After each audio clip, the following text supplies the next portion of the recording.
The story or stories you are about to hear are to entertain. The writers of these stories may claim they are true, yet they may not be. That is up to you to decide. After all, this world is a strange one. Some say giants live in the woods. These giants live lives of caution away from human eyes, but from time to time, folks claim to have run-ins with these fur-covered behemoths. In North America, we call them Bigfoot and Sasquatch, and most of the time they seem to want to be left alone. But some encounters portray them as angry, hungry, and pure nightmare fuel.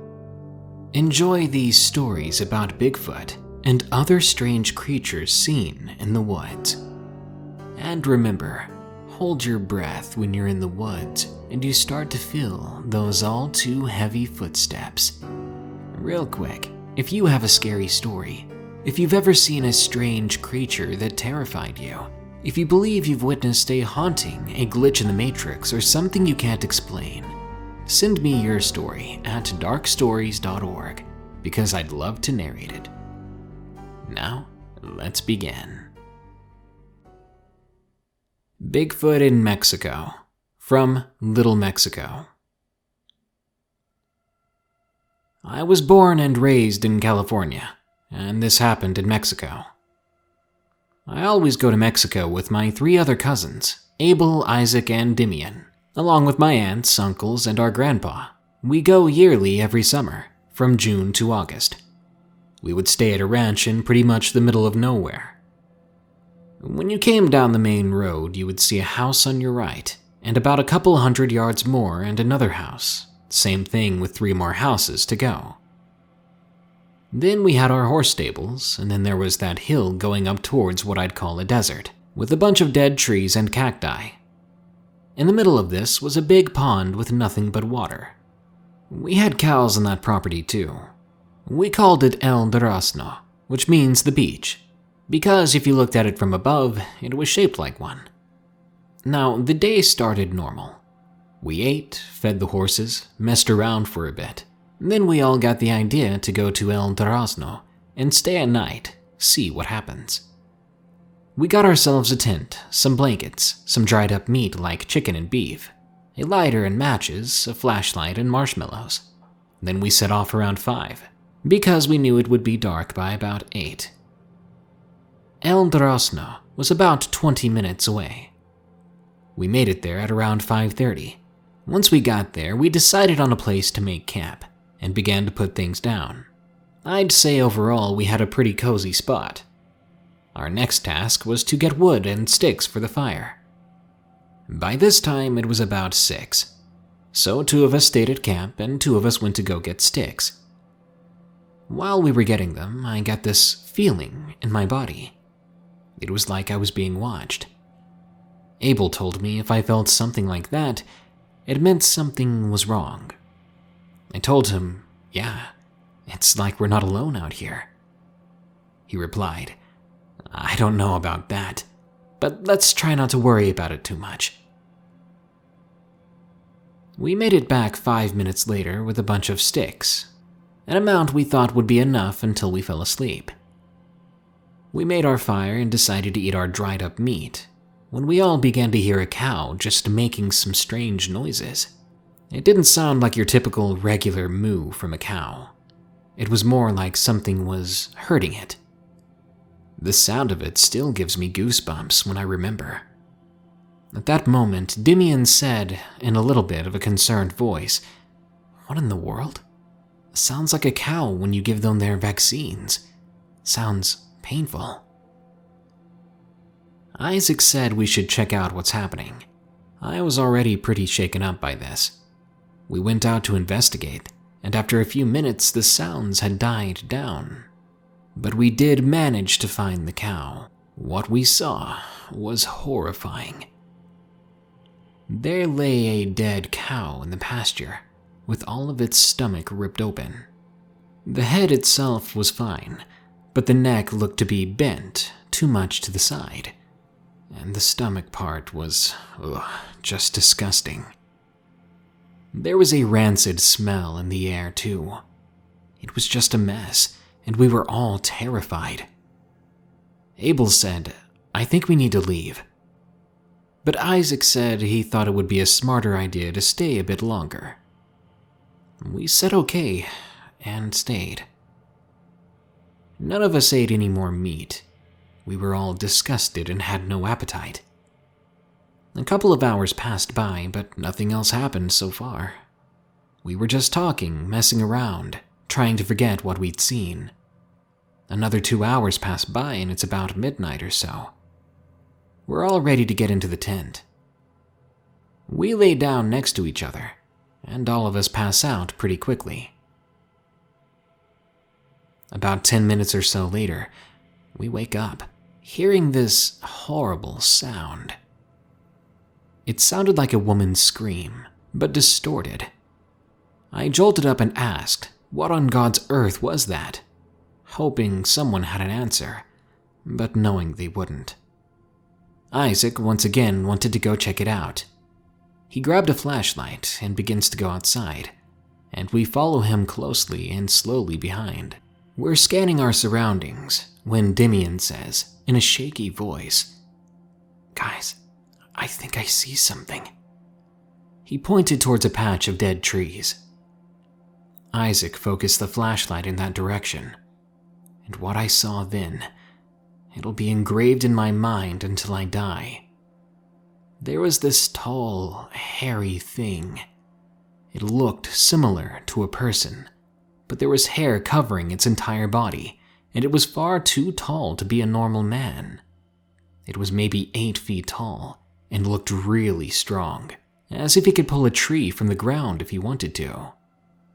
When we looked closer, we saw stains of red covering its mouth, which we assumed was blood. Its eyes were brown or hazel in color.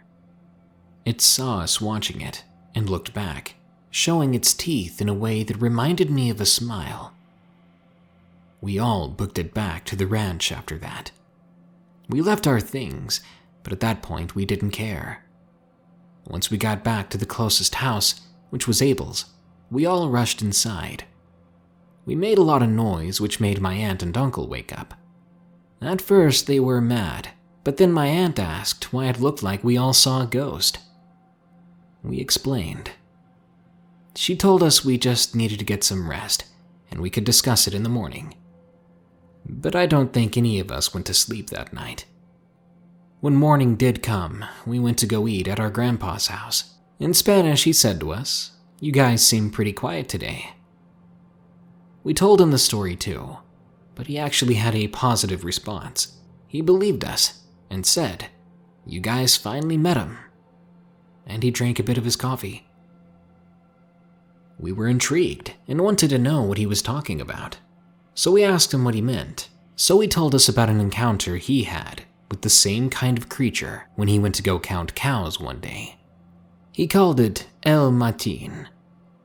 He said that it only came around when it smelled blood. The following story contains violence against a pet. Bigfoot Nightstalker, from Jessica G. When I was about 6 years old, I lived in Southern California on a ranch, miles away from any town. We were renting from some of my mom's sister's friends, who lived in the main ranch house a few acres away. My siblings and I were so excited to be moving there, with all the chickens, horses, goats, etc., because we moved a lot and didn't get much excitement as kids. But from the day we moved into our double-wide manufactured home, I felt something was wrong. We had a little black lab puppy we called Sugar.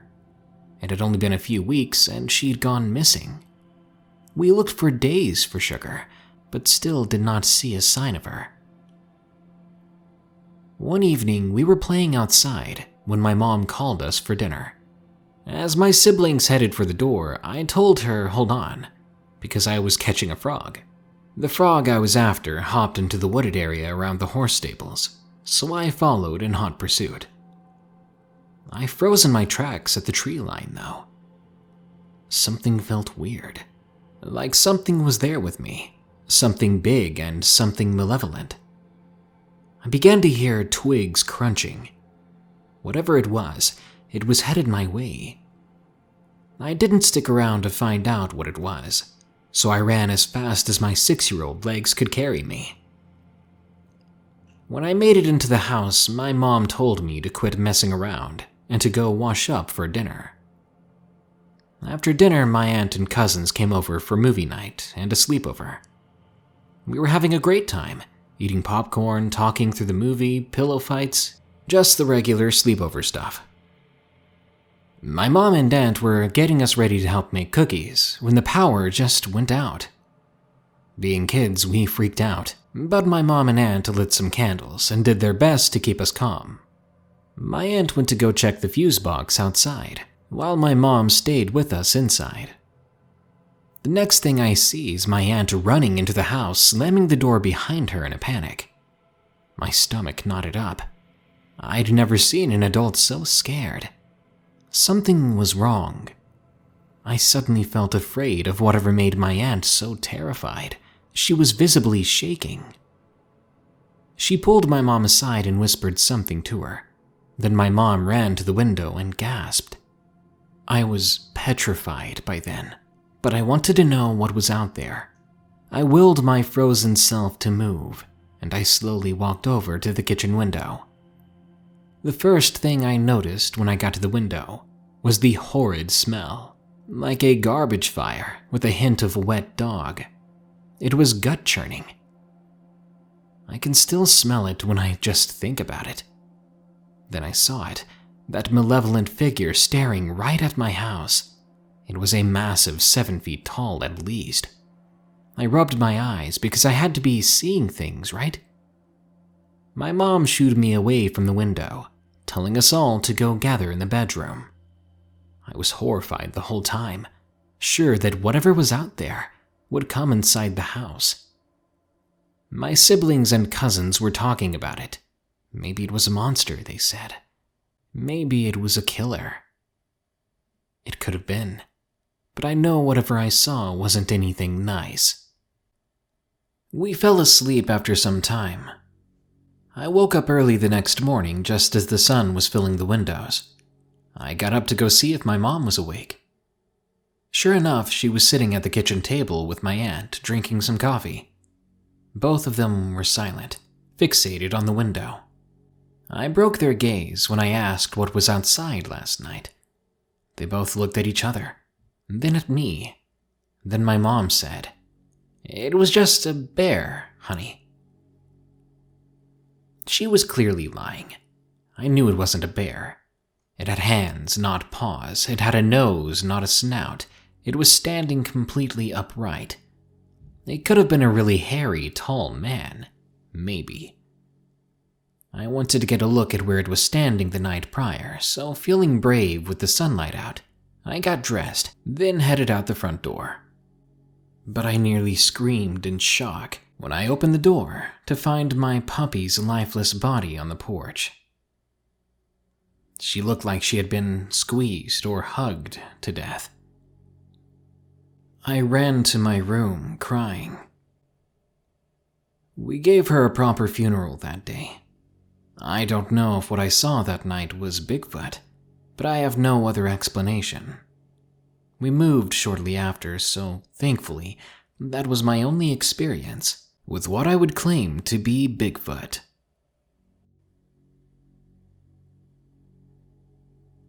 Hen Shack Shaking Bigfoot, from Mick J. 8492.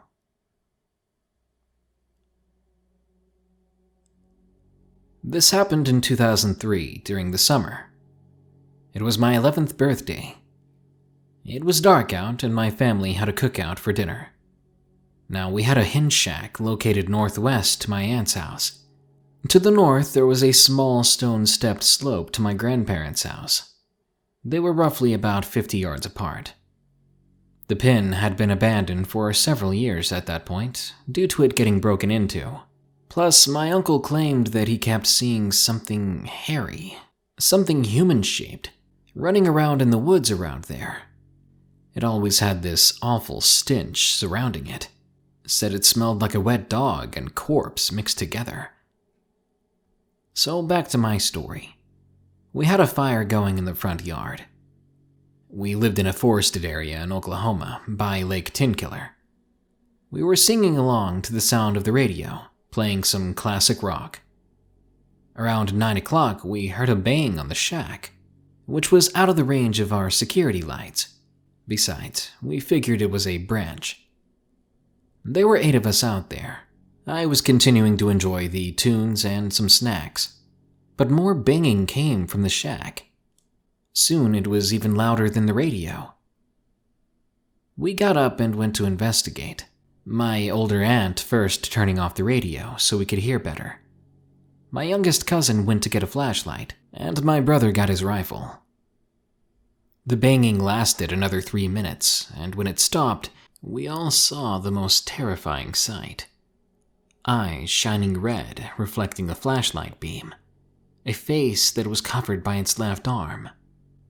A creature, tall and hairy.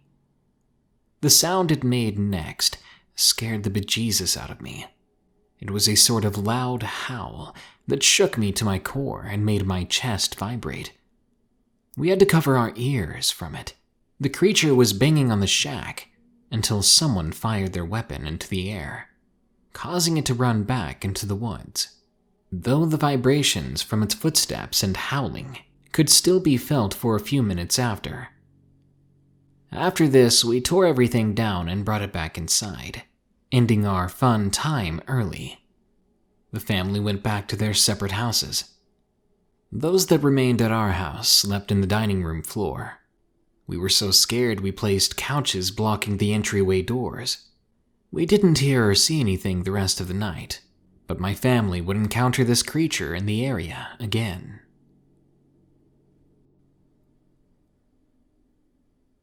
The place I loved is now the place I fear.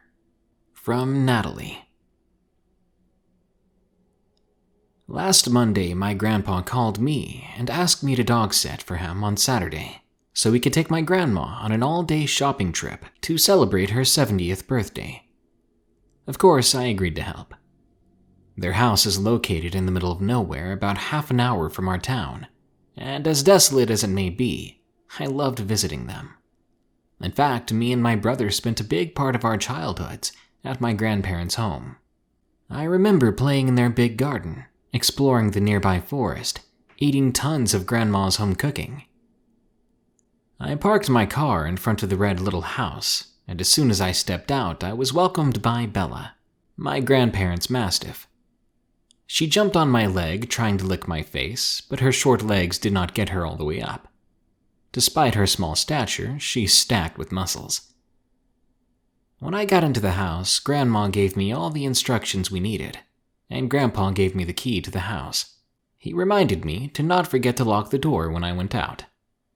I waved them goodbye from the porch as they drove away in their old gray car. I locked the door behind me and opened the fridge to see what Grandma had left for me. I found a nice-looking chicken salad, and on the counter there was some newly baked cookies too. Nice. I took some salad out and sat down on the couch. Bella jumped up beside me, laying her head in my lap. For the next 4 hours, I watched reality shows on TV and ate a lot of cookies. Bella was beginning to get restless. I put her on her leash and grabbed one of my grandma's warmer jackets to borrow. Outside, the sky was cloudy, and the wind was blowing pretty hard. There were 2 different paths I could take. One led out to a bigger road with farming land on both sides of the road, and the other one was a smaller gravel road that led into the forest. I felt that the forest path would be much nicer, as the trees would block out the harsh winds, and that road was not as heavy with traffic as the other one. I put in my AirPods and started one of my playlists, and I began to walk. I hadn't turned up the music as high as I usually do, so that I'd be able to hear if a car was approaching. Bella walked in front of me, bounding from side to side, trying to get a smell of everything. The road was a bit muddy, but otherwise it was perfect. I loved taking walks, and it was always nicer with a companion that liked it as much as I did. I was gazing into the forest, almost searching for something, but at the same time not wanting to find anything.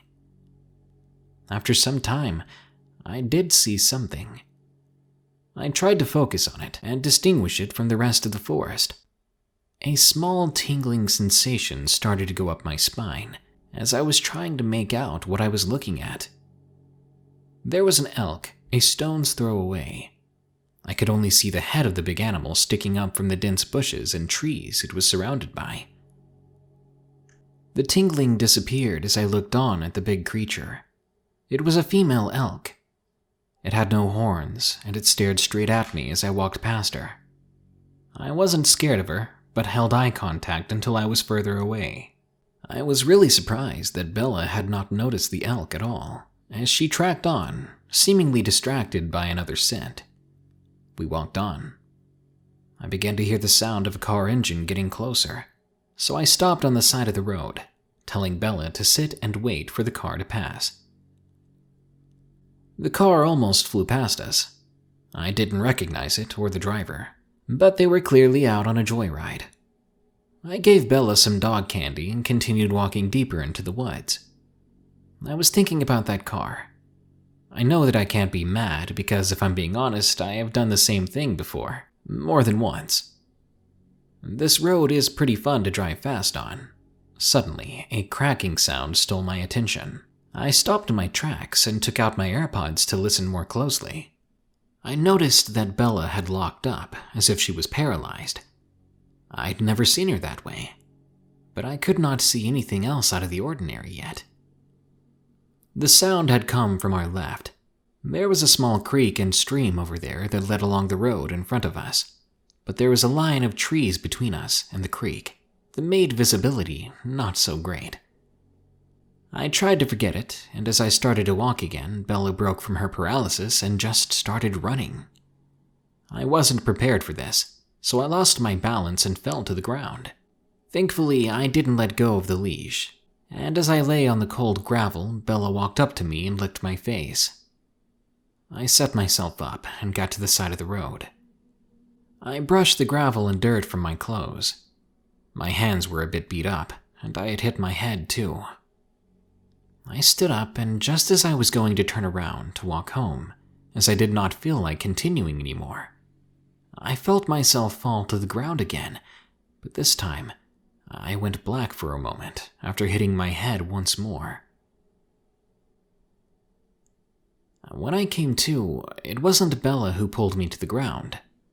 I remembered immediately feeling a hard push on my back and something being on me. The light that found its way between the treetops felt like daggers in my eyes as I tried to open them. I had a raging headache, and I felt like I was moving. I was moving. I saw the trees passing by me, and I panicked. I looked up and saw something dragging me by the feet into the forest, but I could not see Bella. The thing I was looking at was tall and slender. It almost looked like a person, but the skin was gray and looked to be wet. I screamed and started to kick the thing to try to get loose, and it worked. The creature looked surprised. The only thing I saw before I began to run back to the road were the thing's eyes. They were the deepest, most dreadful color of black I had ever seen. I heard it running behind me as I tried to get back to the road. Soon I felt a hard tug on my hair, and once again I felt myself fall to the ground. This time it dragged me by the hair. This hurt bad. I recognized that it was dragging me toward the creek.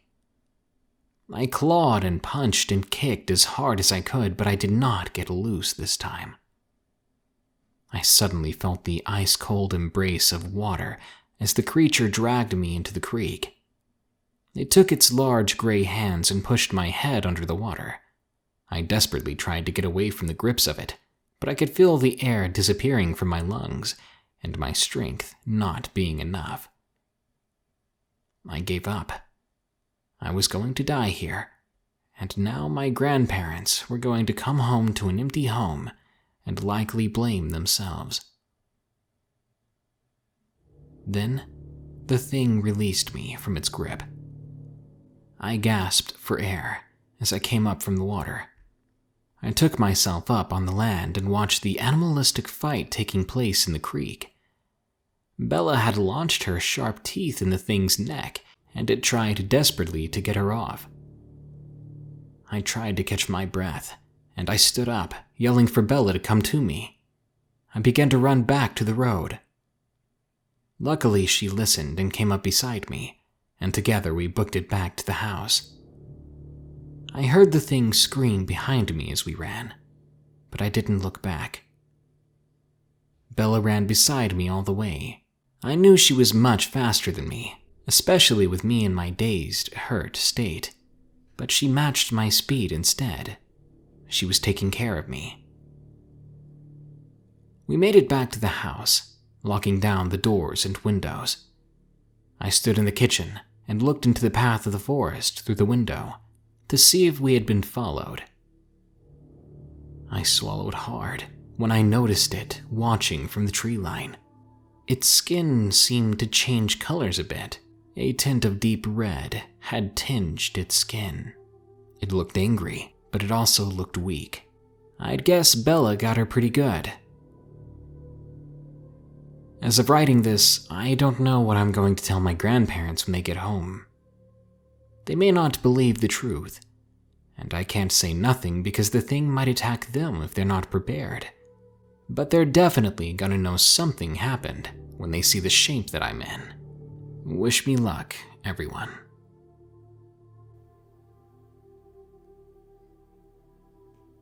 Lurking Creature from the Woods, from Scaredy Tom. When I was a kid, I had two amazing friends, Josh and Philip, with whom I did practically everything. We were basically inseparable, spending our carefree childhood days playing outside, possibly every ball game there exists too. Occasionally, we camped in the backyard, or when we were tired of the outside world, we just had some laughs, watching our many favorite cartoons on TV at each other's houses. One day our little group went outside to our favorite grass field that was freshly cut and literally made for a couple of 1v1 football matches. We loved to spend time there, as it was just a couple dozen meters away from our homes and was always so peaceful, so noiseless, thanks to the nearby woods that embraced it. I think we met around 6 that day. We stayed there for what felt like several hours. It was getting dark and our energy was almost depleted from running around and having fun with the ball. Nevertheless, we agreed in unison to stay a bit longer. Josh came up with a new game. All 3 of us could play at the same time, too. There would be one goalkeeper, and the other 2 guys will try to score goals. The one who scores more after a certain amount of time is the winner.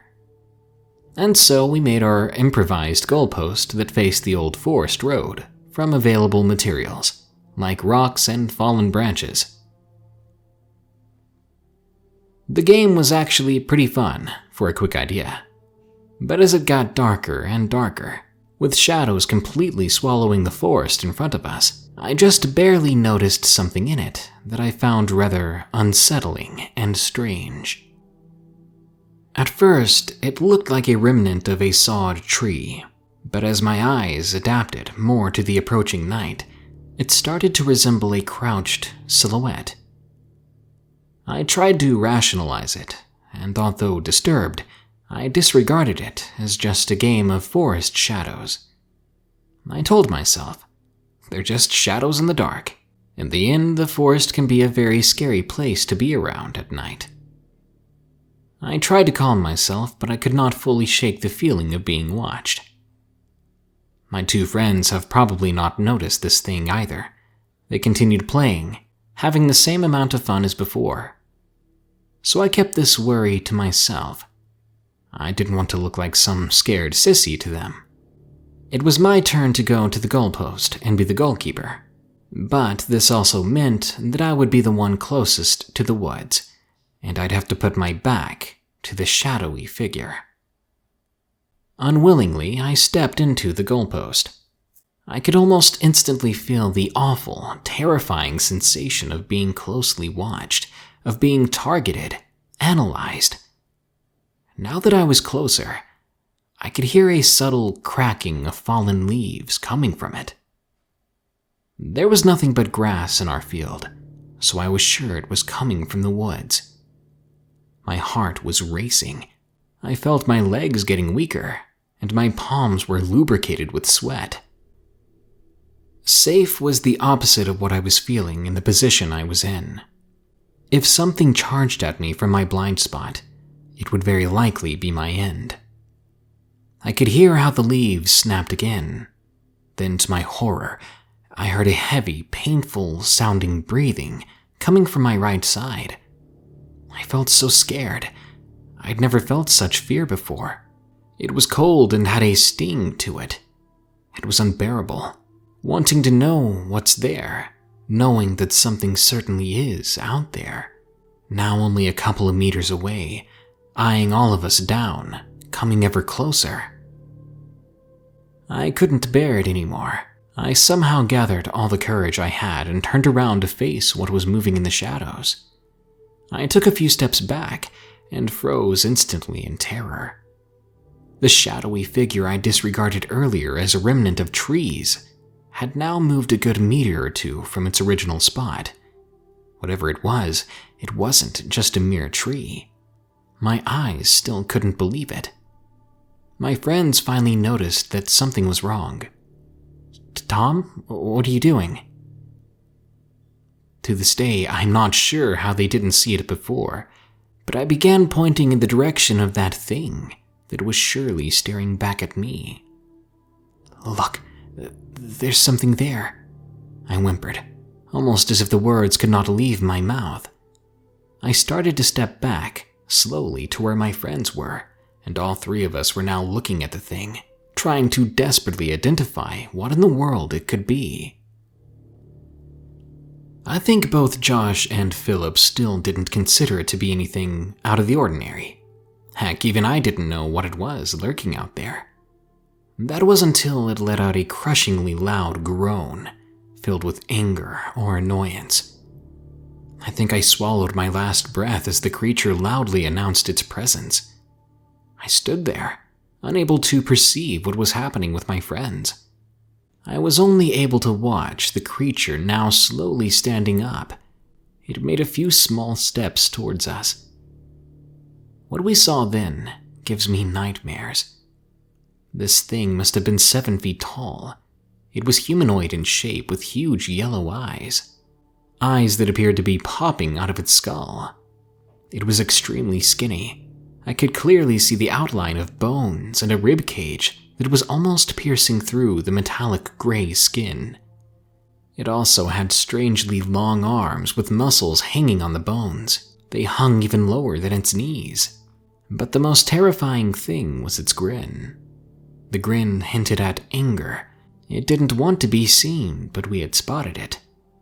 It was almost sadistically, angrily happy to be coming closer to us, if that makes sense. Its mouth was full of sharp teeth. I wanted to scream. I wanted to call out for help or run away, but I could not move an inch. My body wouldn't listen. I felt a cold sweat on my back. I just wanted to be home, to be safe. But this nightmare of a creature was staring at me, fully paralyzing me with those huge, abnormal eyes. The worst thoughts began to fill my mind. Is it going to kill me? Is it going to slaughter my friends? Will they only find shreds of our bodies after this? Will there be anything left at all? I didn't want to die, not in this terrifying, cruel way, not this early. My train of thought was disturbed as the creature before our eyes dropped to all fours and approached us. This must have been an impulse of self-preservation to our shaking teen bodies, because we finally managed to run away screaming as loud as our lungs were capable of, leaving our jumpers and the ball behind. I remember how I ran, as quickly as I could despite the tiredness from playing all day. I saw how Josh ran beside me, and I heard loud panting, which must have come from Philip, who was behind us. We managed to make it to the backyard doors of Josh's house, and as we all crawled in, Philip slammed the door behind us. Only then did we look out behind us. The creature was nowhere to be seen, but we heard a loud bang coming from the backyard. Perhaps it was a warning to us to never come back. This prompted us to run to Josh's parents, who angrily looked at all three of us. They were sure that we were behind all the ruckus. We tried to explain what we saw, but we were greeted by general disbelief. They thought of it as excuses that would keep us from getting in trouble, so they didn't believe a word of it. Josh's father then agreed to take me and Philip home. We didn't have the courage to go alone. What kid would? I couldn't really sleep well that night. I was so scared that the thing would appear in my house. After all, it wasn't that far away that we'd seen it. The following day, I got a message from Josh, saying that his father went to that place to retrieve our belongings. The jumpers, the ball, only to find that they'd been shredded. He said we were lucky because it might have been a coyote or a bear that night. But we know better. It was something different. Something evil. This was our first, but last, encounter with the creature. Possibly because we never went anywhere near that place again. To this day, I don't know what it could have been, and frankly, I'd rather not think about it. If you're enjoying a nice outdoor barbecue, or you're walking your little dog on a trail in the woods, Bigfoot and other nasty critters out in the woods might only see these opportunities as snack time. So hold your dogs and your hot dogs close. You never know what is out there and how hungry it is. Good night. If you enjoyed this episode of Darkness Prevails, be sure to like, share, comment, and subscribe. If you have a scary story involving the supernatural, weird creatures, glitches in reality, and more, send me your story at darkstories.org because I'd love to narrate it. If you want to support the show, check the links in the description. Until next time, here are the credits to my amazing patrons who continue to donate. Stay safe out there, and stay creepy, because this world is a strange one.